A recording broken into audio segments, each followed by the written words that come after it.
Welcome to the Filmistines, the podcast where we discuss all things movies. Join us as we dive deep into the latest releases, revisit classic films, and explore the art of cinema. Whether you're a film fanatic or just love a good flick, we've got you covered. From Hollywood blockbusters to indie gems, we'll be breaking down the storytelling, cinematography, and everything in between. So grab some popcorn, sit back, and get ready for some cinematic magic. If you like what you hear, please consider subscribing to our Patreon at patreon.com/filmistines. We offer tiers at the $1, $5, and $20 level, where the $20 tier grants the ability to request films for future episodes. This is the Filmistines, where movies are more than just entertainment, they're an experience. They're an experience. All around you. So we're back with another episode of the Filmistines. Thanks for tuning in. Thanks for tuning in to episode number, I'm going to go ahead and guess, 12. I don't know if it's 12, but I'm going to guess 12. 12. That feels right. But I'm joined today by Slasher Lucy. There we go. There she is. Hello, my friend. Hello, my friends. Today we've got another horror movie. We are a horror podcast, apparently. And we are covering the third Saturday in October. The movie came out last year alongside its kind of sequel. You're actually supposed to watch these movies in the opposite order. Poking fun at, yeah, I learned that recently. You're supposed to watch part 5 before part 1, and it's like, it's a ha-ha, because, of how horror movies are all fucked up in their chronology and whatnot and stuff. And this, how did you feel about the third Saturday in October? I liked it. I thought it was a fun movie. I'm not sure. Maybe it's just me. I'm kind of confused on my horror terminology. I know we had a little debate session there with what's a demon and what's a evil spirit. So is this on the Evil Dead Rise? Yeah, on podcast. the evil. Go check that out. Yeah, go check that out, please. So this is a horror movie, but I didn't get horrified. I didn't get scared. Yeah. And it's a slasher, but there wasn't enough slashing. Mm-hmm. But I thought I heard you call it a comedy at some point. Mm-hmm. Yeah, it's a comedy. But I didn't laugh. Mm-hmm. So I'm just confused on what to call it here. Yeah, it's But it was fun. yeah, there's it's a funny movie. All right, thanks for listening and tuning in to the Filmistines. See you next time. It was, the horror genre is it's just a funny thing. Yes, like in theory, if it's horror, yes, you expect on some level to be horrified, right? What Stephen King says is to try to terrify, and if you can't terrify, horrify. If you can't horrify, to show them gore. That's what Stephen King says. And it's so, I hate to say the word, but subjective to what, terrifies and horrifies and disturbs and freaks people out, right? Oh, for sure, It's yeah. just, you never know what's going to freak someone out. Sometimes holes freak people out. Sometimes blood and guts freak people out. Sometimes decapitated heads freak people out. Sometimes people yelling freaks out. It can be lots of stuff, right? Yeah. So it's hard to identify horror in like a really fleshed out, like alphabet kind of way, because it's easier to identify different types of dramas, because you can pretty much immediately tell something is dramatic or melodramatic or, hyper realistic or like a biopic documentary type thing, Mm-hmm. right? It's like it's pretty obvious, but horror, I guess, is a little more similar to like different flavors of comedy, because it's just like, so some stuff is just not funny to people, right? Some people think Monty Python's funny. Some people think Adam Sandler is funny, right? Yeah. Some people think, God forbid, Will Ferrell's funny, right? And some people think, I don't know, the show Atlanta is funny. Atlanta's not funny. It's kind of disturbing, right? Yeah. I wouldn't say Atlanta's funny, but it's a comedy.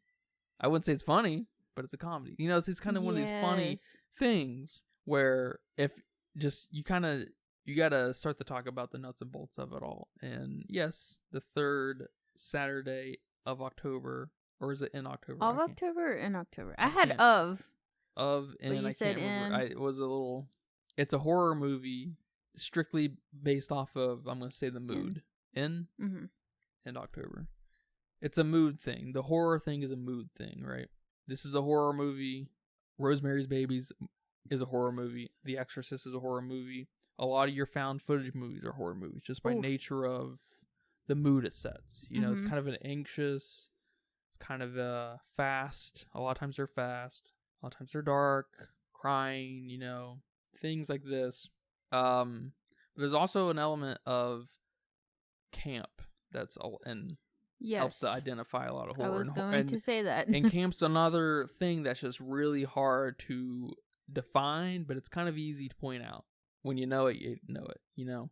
And this movie's mega campy, right? It's because it's making fun of early 80s horror, right? It's got your ultra serious characters, you know, the Dean, what's his name? Ricky Dean Logan. Ricky Dean and Vicky Newton.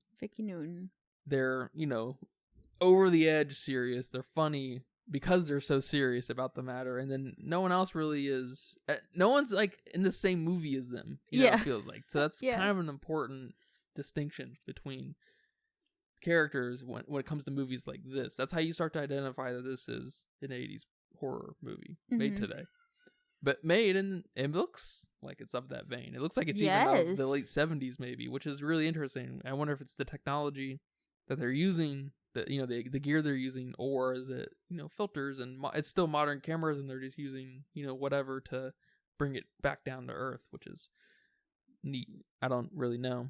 There's not an awful lot of information about these films out there. So this movie is, to me, very clearly making fun of. So it's almost like there's a in the loop, in the know kind of element to maybe the comedy side of this. But to me, it's making fun of those old movies. And so when just things happen, not even necessarily like in a tropey way, but they just happen in such a silly way, and they happen like they lead up in a silly way, and then they literally are happening in a silly way, like when Denver's face started to get carved off. You know, it's horrifying, right? I mean, like, I didn't think it was horrifying. I thought it was kind of silly. Well, that's the campiness side of it playing out, and it's like, yes, contextually, literally, like the concept of it is horrifying, and so that starts, you know, that keeps the horrorness of it kind of together. But it's done so badly. I don't know if the 80s was just into making bad practical effects, because, you know, we had David Cronenberg even before that, and David Cronenberg has some of the gnarliest body horror ever put on screen. You know what I mean? So it wasn't the expertise. You know, this was all intentional. You know, even in the 80s, right? And so that's when you start to get your homageness. I guess it's an homage if it's done classy, and this is as classy as it gets for an homage of the 80s horror film. Yes. Right? It's pretty much, you know, they have, you know, you see the person, you see Denver, and she's dancing or whatever, and then you see the guy, and it zooms in, real fast behind her, and it's just, you know, that's a moment where everyone in the theater cheers, kind of thing. Yeah. All right. And that's in itself campy. That's campy camera work, I would say. That kind of stuff. And so, what was your question? I didn't have a question. We asked, like, what is horror? Why is this horror? Why is this comedy? Well, I'm using words that used to describe this movie. That, you know, I'm just trying to pinpoint. Yeah. What word I would use to describe this movie. What would you use? Yeah, I mean, Silly horror. Yeah, and I like what you said, homage to 80s horror, which I like that. I think it did do that. So, yeah, still trying to pinpoint. Yeah, it's one of those, it's just, you know, it's just like anything else, where when you have a super defined subculture with, you know, of a medium, you really kind of have to just get in it and start looking around and messing with it. You start reading the books, start watching the movies, playing the different Dark Souls games, whatever. You know, you got to, like, just figure it out, right? And things will start to piece together. Then you read what people say online, you're like, oh, that's what, you know, that's a way to describe this, and then you can start to build upon that and everything. Yep. And we don't get a lot of that. We didn't grow up with that, right? We missed that the 80s horror. I guess you could still grow up with it if your parents and stuff are watching it when you're growing up and everything, but I did not grow up with an awful lot of it. I grew up with Freddy and Jason and Michael Myers and Chucky and the random horror films. But so I've got some. I guess I do actually have some. I take that back. I have some legs in that realm, but not on the Haunted House Hill era. Like I don't just the random ass horror movies that you were at the drive-in and nobody else knows about except the people that went in the drive-in those specific weekends. And they're hard as shit to find on VHS today. Those kinds of movies. I don't have any experience with those kinds of things. The movies that this movie's making fun of, I don't have a lot of experience with, but I do know about them. And but I do want to say that the part 5 in quotes, which is part 1, actually you're supposed to watch it first, and then this one, it's just the whole confusing thing, and that makes I hope that makes you think of Scream, right? Yeah. Scream came out. That one last year came out called Scream. Yeah. But it's part 5. Right. Right. And so it's like where do I start with Scream? If you're trying to get into Scream, do I start with this one or start with the Scream or Scream? Yeah. It's just like and then it's kind of making fun at that. Yeah. I like that. If it's funny, it's funny. If it's not, you don't get it probably. Because it's hard not to be like, that's cute, at least, right? I like it. I think it's very hilarious. Cute. Yeah. And so, but the part 5, which is actually part 1, is an homage to 90s horror. Same killer. And I'm not going to say too much, but what that is, you're going to see it's going to be fun to compare the two when we watch that one here in a day or so. And you're going to see how much more stupid probably the characters are, or what I'm going to guess, and how much more graphic and gruesome the kills are. It's probably what's going to happen. Yeah. Because the kills just escalate. Even today, they just fucking get gnarlier and gnarlier, right? Right. And the characters just became really just ditzy characters. We had some ditzy characters here, but they were on drugs the whole time. So it's like hard to even say that they were ditzy, Mm-hmm. And they were just kind of these pawns to tie the story in together. They were like that middle section between the Heather, the girl who worked at Bronco Burgers, and the two uber serious characters, and then the sheriff and Chew. They were just kind of that pawn to get everybody together and stuff. But yeah. So what kind of thoughts do you have on this movie? There's not a lot going on. The coolest thing about this movie is probably the score, for sure. Yes, ma'am. This for score sure. is sick. Yes. I am very curious about the next one. What did it remind you of?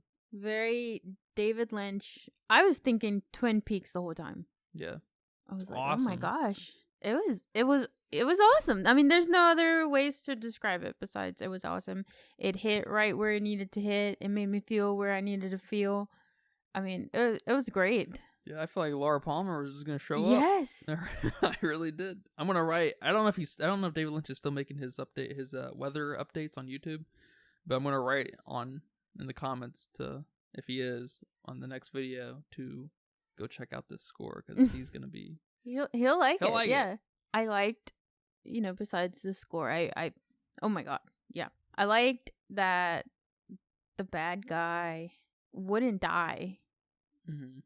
And, I know there's something there I'm supposed to be making fun of, because, you have all these bad guys who do never die, and, you have the sequel and the requel and of the same guy. But I just thought it was funny because those guys, they get hurt and then they go off somewhere. This guy's getting shot. He's getting electrocuted. He's getting oh my god, and he's not dying. And I kind of like that. I like everything they did with that. Yeah, that's 100%. That's probably a call out to several, movies that I haven't seen that are very niche and stuff that I'd love to get into, but there's just, such a big history of the slasher, 80s horror, synth horror and stuff. But Michael Myers from Halloween, and then Jason Voorhees from Friday the 13th, which I think this movie is pinpointing specifically is Friday the 13th, especially by name. What do you mean by name? Friday the 13th. Oh. Which often happens in October. Oh my gosh, that's hilarious. Yeah. I didn't even think about that. I did like that they tied this to a real stupid, rivalry between two college football teams. I thought that was funny and stupid and That's cute. a thing too, though, isn't it? Yeah, it's real. It's a real day. It's a real rivalry, real day. Because when I was looking up the movie, that popped up. Mm-hmm. And I was like, what? It's many times more popular than this movie even now. Yeah. What? Fandom? Random? What am I reading? And then it clicked. I'm like, oh my god, this is real. Yeah. I like that. Yeah, I thought that was sick. Yeah. So fucking clever. I know you briefly talked about the style of the film. That graininess. And at first, I wasn't sure how I felt about it. Because it was kind of grainy, and then I put my glasses on, and it was still grainy. Still grainy. I'm like, oh, well, okay. And then I think I asked you if it was a decent quality. I was like, oh yeah, HD. Yeah. 4K maybe. I was like, oh, okay. But then, as the movie progressed, I'm like, I like this. It gives that feel. I don't know if there was the score, too, that was just making me love everything coming together and just making it so fun. That I appreciated the graininess of it. Yeah, absolutely. So. I'm glad to hear that. It is hard. I mean, I'm with you. I'm definitely not above that. I grew up at the same time you did. There wasn't a lot of it, especially when we started to become intellectually independent. We kind of grew up in the HD era, especially relative to back then, the 480 era and the 720 and the 1080. We grew up at the with a lot of booming technology in resolution. So we it's so hard to go back, and I know there's a lot of excellent movies back there. I've seen great old movies, and that era between the late 60s and the 80s. You get a lot of that graininess. I'm not exactly sure. I guess it's because of the 16 millimeter became popular, and before that, I think the 32 millimeter was still popular. I'm not sure. And so, like, earlier movies are less grainy than those in between movies, and they became less grainy because they started. Well, film became cheaper, and then people started recording digitally, and so I don't know. It's just kind of hard to go back. That's what I'm saying. So I feel you. And so I'm with you too. Not that we went back, I guess, with this because this movie came out last year. To select theaters, I think. I'm not sure where this released, but it has a 2022 release. Maybe it was at the Cannes Festival last year. Yeah, I think I read one random comment somewhere about a festival they were lucky enough to watch at. Yeah.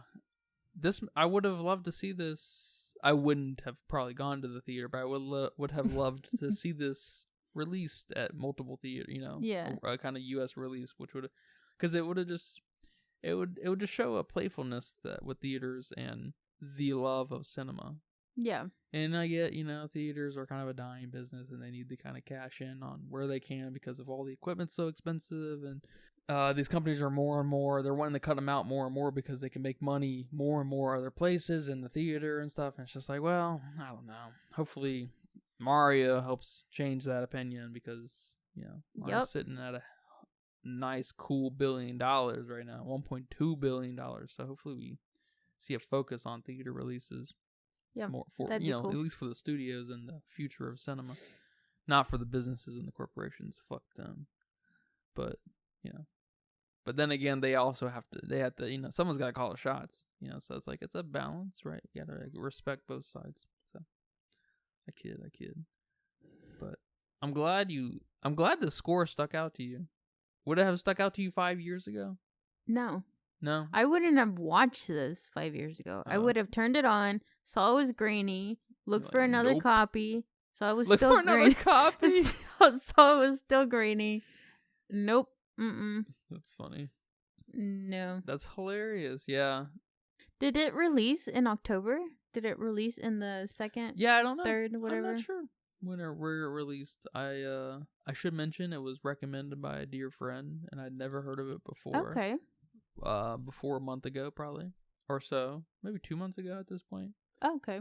Yeah, it deserves a proper release, and maybe you'll get a Netflix showing or something, and it'll get that momentum.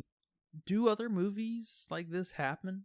You just have these classy things that handle the material of what it's kind of calling upon with such reverence. This loves old horror movies. This movie, people who made this movie. Do other movies like that happen? I just never hear about them. I don't know.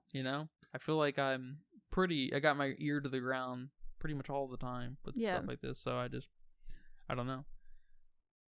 Yeah, that score is probably one of the craziest scores I've ever heard of in my life. And I hope it got some kind of award or recognition for that specifically. That'd be sick. Because, I guess, I don't know how, this isn't going to go to the Oscars or anything, but if it did, I don't know if it'd go to, like, this coming year, 2024 Oscars, or if it missed its chance but I don't know what kind of requirements of release you need to be eligible to go to the Oscars or anything like that. But, yeah, that was definitely my big takeaway with this movie is that score. Yeah. Because the rest of it was, it's a weird thing to say about horror movies, but this movie was just really fits into that cute category. Yeah. No, yeah, which is it's just hilarious to say that about horror, isn't it? Yeah. It is, but it isn't, because I before a couple 3 years ago, whatever, I didn't watch horror unless I was probably watching it with somebody else, and even then I probably wasn't watching it. So we've covered a lot of horror in the past few years. Anything from Bunny Man to the old and the new Texas Chainsaw Massacres. Yeah, both. Some of the Scream movies. Willy's Wonderland. Willy's Wonderland. Renfield. Willy's Wonderland's got some good stuff. Hey, I like that. It's up there. It's up there for me. Where? I don't know, but it's up. And your Insidious, your Conjurings, your Paranormal. Well, actually, I don't know if we've watched the Paranormal Activity movies. I don't think so. But I know I've seen the first one, and I watched that with my brother. And did he fall asleep? Yeah, he fell asleep. It was my brother and his girlfriend at the time, and he fell asleep, and I thought that movie was kind of silly. So now I know I don't get scared by paranormal stuff. Yeah. Ghosts aren't too big of a deal for me. So my point is, I've come a long way on appreciating movies like this. Yeah. And it really makes me appreciate it. I'm super glad to hear that. I loved, when he carved Danvers' face. And it looked like he was carving a piece of ham, and afterwards it looked like she had ketchup splattered all over her face. Yep. And when he scalped that Girl Scout, that was funny. That was hilarious. And then one of them tried to grab her bike, and it just didn't work. Yeah. You gotta imagine that probably wasn't scripted. There's probably someone off screen saying, "Go," She's like, just saying, "Get out of there," And it's cute. It's just there's something about horror movies of all shapes and sizes, walks of life of horror, that just feels like they had fun making it. Yes. And there's just an appreciation. There's just this is a communal kind of fun that's just emitted from movies cut, from this cloth. Not all horror movies, of course, are of that vein. Like, I wouldn't say like the Insidious movies are a little more, although the first Insidious I feel like is very good, but it feels a little more like studio made. It doesn't feel like it has the love and care that this movie of course has, but neither like a House of a Thousand Corpses or even Renfield or even The Pope's Exorcist. Even. Yeah. You know what I mean? Like there's just something a little more corporate about it. Yes. But it's still There's just something about horror movies that just put a magnifying glass on. Movies can be... It's not just that movies can be fun, but it's just an radiated element of just... I don't know. Like, it's just a weird element of artistry that comes from them. Not that I don't think any horror movie is one of the greatest movies ever made either. You know what I mean? Yeah. There's just this crazy amount of playfulness that happens, and I just love it. Yeah, I mean, it's the vibes they're giving, and we're receiving those vibes. Yeah, that's a good way to put it. Vibes. Well said. I mean, I bet they have a lot of fun on set with a lot of these things. Evil Dead Rise, I bet you they had so much fun making that movie. With the blood, oh my god, I bet they had fun with that. The makeup, yes. And like the kids, the part 1, I bet you that was so fun. I bet it's scary for the kids too, even. But oh man, I can imagine that being so much fun to work with. And I just don't get that feeling from other movies, you know. Yeah. Of course, RRR is one of my favorite movies of all time now. All right. Mm-hmm. Bollywood made movie, but it's just not. It doesn't admit that at all, one bit. But it is a fucking awesome movie. Yeah. You know what I'm saying? You feel me? Yeah, I feel you. Good. What was your favorite part about this movie? Oh, I knew you were gonna ask that. Who was your favorite character? My favorite character was Uncle Dieter. Dieter is good. Dieter is good. I was gonna say, what's his name? Ricky Dean. Ricky Dean Dean's my favorite. The main dude. Yeah, he kind of was the main dude, didn't he? Yeah. Yeah, he was my favorite character. I liked him. I don't know who my favorite character was. Nobody stuck out to me as a favorite. There's not. To be fair, I guess there's not a lot of character happening. Yeah. My favorite scene was definitely the execution scene. Yes. That was awesome. And then everybody's like, you know, and there's that one cop who's like, he puts his hand over his mouth and he's about to throw up or something when his eye, his eye popped. When, what's the killer's name? Harding. When Harding's eye pops, name. Yeah. It's sick in a good way.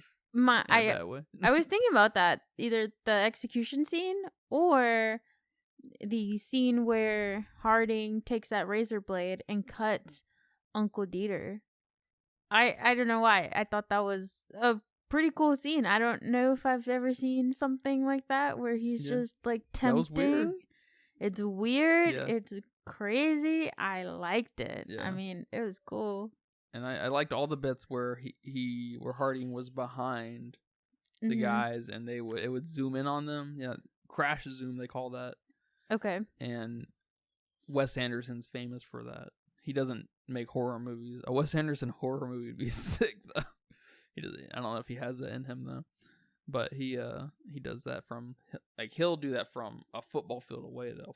Crash zoom into him. It's sick. Whoa. They're so cool. He's he didn't invent that, but he definitely owns that shit. That's the crash zoom on the killer with that note, you know, whatever. Yeah, it's such a trope, but it's good. It's awesome. It's good. It's awesome, and because it you know, and it kind of reminds me of like the Evil Dead Rise where she's looking through the peephole, and it's just it puts that problem right in your face, and I like it. I like that a lot. We need. Is it possible to take some of those 80s tropes and put them in through a modern lens and through a modern budget and like, you know, an Evil Dead Rise type movie and not look cheap? Because I mean, this movie looks cheap, but it's like intentional. So there's some kind of fucking pass it gets. I don't know. Yeah.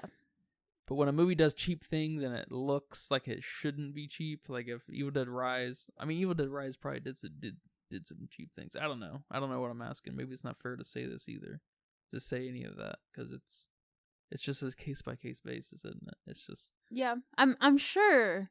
I want to see that in a modern movie. It could be done. I think it can.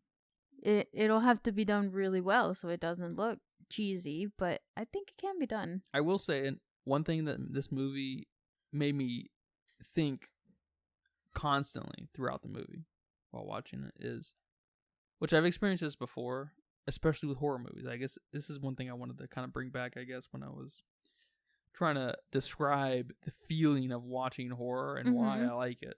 And why I think a lot of people like it. And it's just one of these really hard things to describe because it's so poetic and artistic, you know, because it's just like, it's just it's it's just a thing that's hard. It's not a very technical thing. It's just a raw feeling that a lot of people seem to get on some level. This movie makes me feel. It makes me want to pick up a camera and make a movie. Okay. This is, I mean, I experience it with other movies too, but this is definitely not from the angle of I can do that better. Give me a camera right now, I'll do that better. Yeah. Not that, but that it's radiating that element of fun so intensely that I want to have that much fun. Yeah. That's awesome. Yeah. I've never gotten that feeling. I've gotten the feeling I want to act, but I haven't gotten the feeling that I want to film. Hey, that's similar. That's along the line for sure. That's cool. What movies made you want to do that? Yeah, I don't know. I'd have to think about that. It? Yeah. If you think about that, maybe even like voice acting too. Although I don't know about that, but voice acting seems hella tough, and I think people underestimate it, underappreciate it, and underdo it. I was watching some behind the scenes of that new animated. Is it a Netflix movie? I'm not sure. Called the Bad Boys or the Bad Guys or something like that.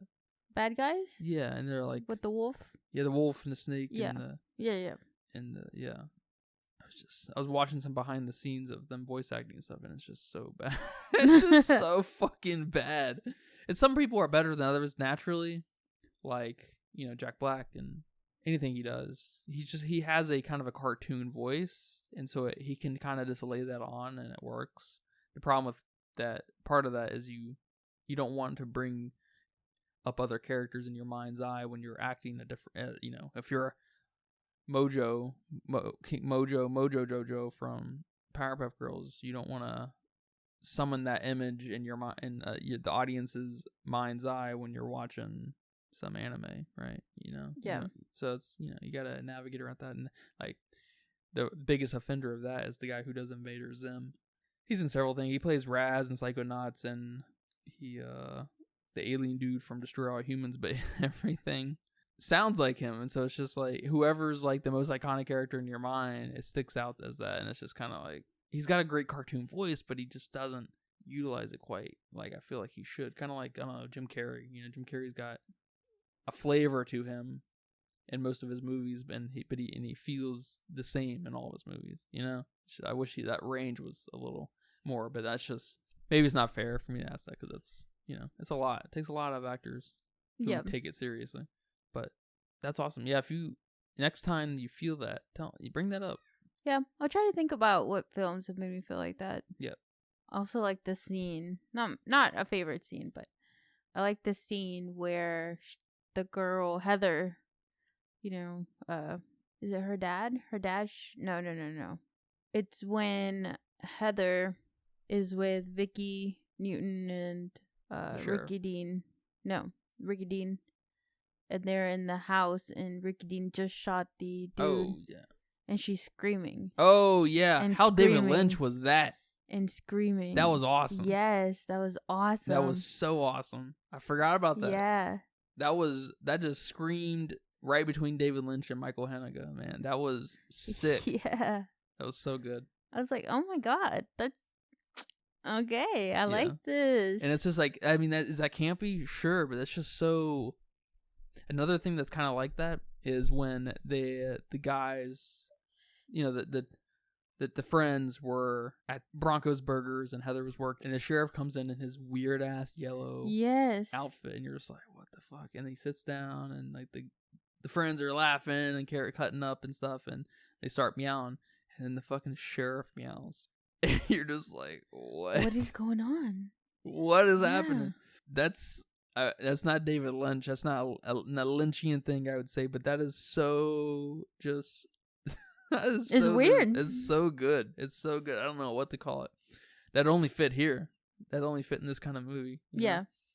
It's just those weird things. Like that's like borderline. I mean, I guess I don't really get uncomfortable when I watch movies, but I could, if I saw that in real life, I'd be fucking a little uncomfortable. If I saw the sheriff meowing, if I was like sitting behind, across where I saw these guys cutting up, and I saw the sheriff behind them, and I saw him meowing at them under his breath, and they were meowing. Yeah, I'd be a little disturbed. Like seeing that, I'd be like, this is freaking me out right now. That was good stuff. Yeah, that's kind of in the vein of the cut, that weird cut. He just that restraint, like he's just playing with his prey, and the scream even too. Although I would say that scream is very Lynchian, super Lynchian. Love it. Dude, God, that score though, man, that is the most Twin Peaks ass shit I've ever heard in my life. It was sick. I couldn't believe it. Like, are they gonna get a cease and desist letter? No, it's not that similar, but it just screams it. Oh,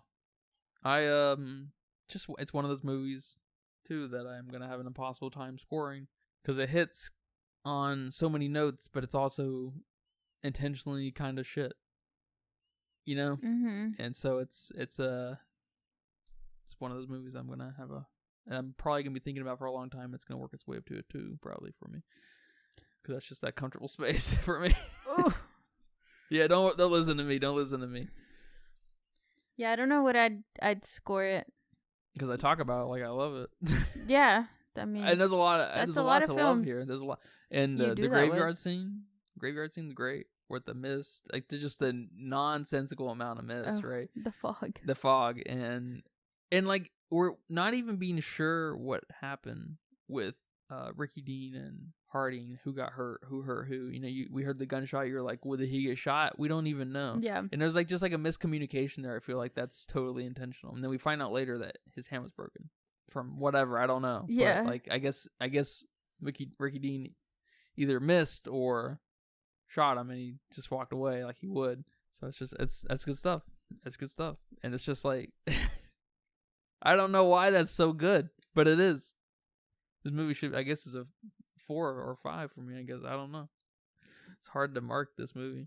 Yeah, that scream was excellent though. That scream also reminds me of Mia Goth's silent, smiling monologue at the end of Pearl during the credits. Oh, yes. Yeah, it's kind of weird in that same way. Yeah. I can feel that.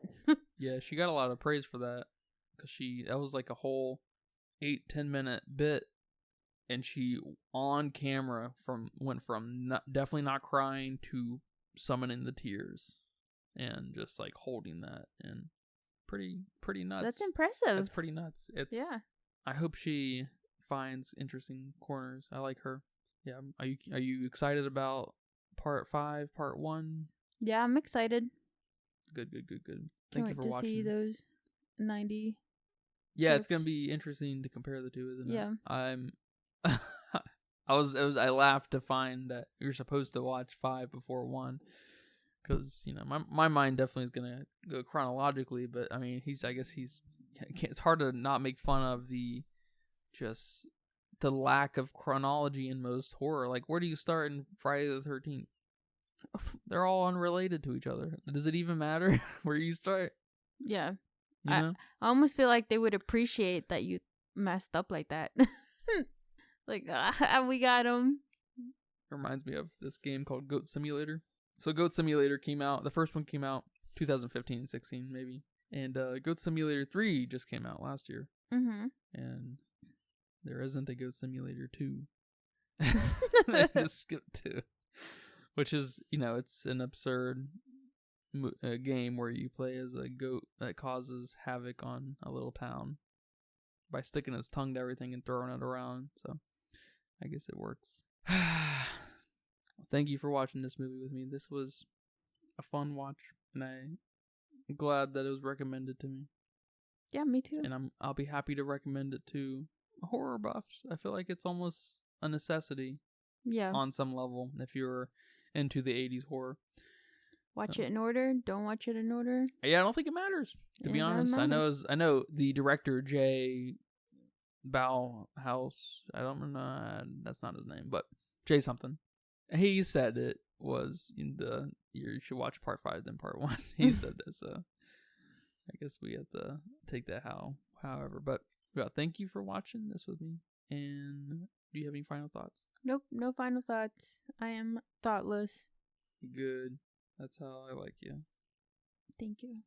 And that's a wrap for today's episode of the Filmsteins. Thanks for tuning in and joining us on our cinematic journey. We hope you enjoyed our discussion and gained some new insights and perspectives on the world of movies. Don't forget to subscribe to our podcast on your favorite platform, especially Patreon at patreon.com/filmistines, and follow us on social media for more film-related content. We love hearing from our listeners, so if you have any feedback, suggestions, movie recommendations, or book recommendations, please feel free to reach out to us. Until next time, keep watching and keep loving the magic of movies.